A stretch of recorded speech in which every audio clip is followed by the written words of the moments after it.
Dieu s'ennuyait terriblement. On a beau être, il s'ennuyait.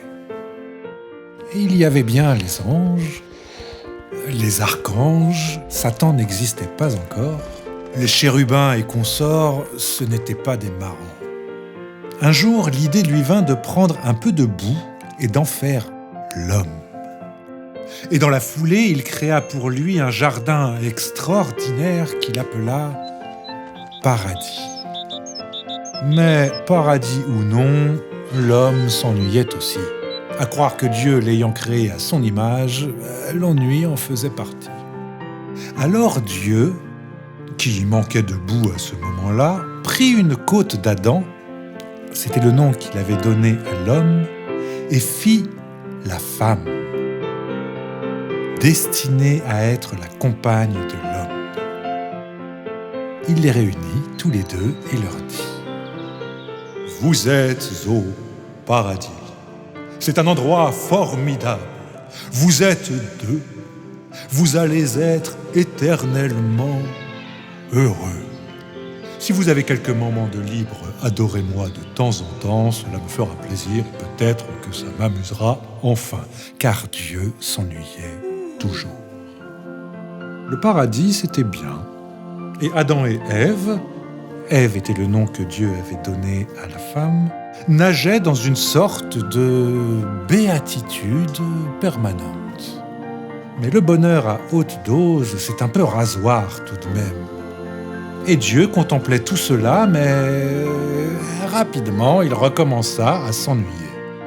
Alors il lui vint encore une idée. Il était Dieu, donc les idées ne lui manquaient pas. Il convoqua Adam et Ève et leur dit : « Je vous ai créés. Je vous ai placés dans un endroit merveilleux. Faites ce que vous voulez et profitez au maximum de votre bonheur. Toutefois, à votre entière liberté, je vais mettre une minuscule restriction. Parmi tous les arbres qui vous gavent de leurs fruits délicieux, je vous demande impérativement de ne jamais goûter aux fruits de celui-ci. »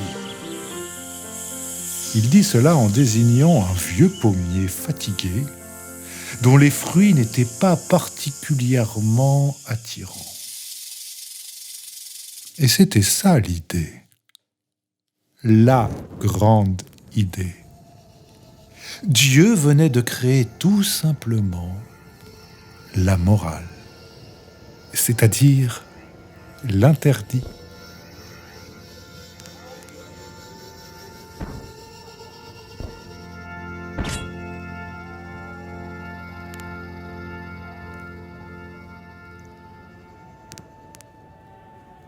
Et à partir de là, Dieu ne s'est plus jamais ennuyé.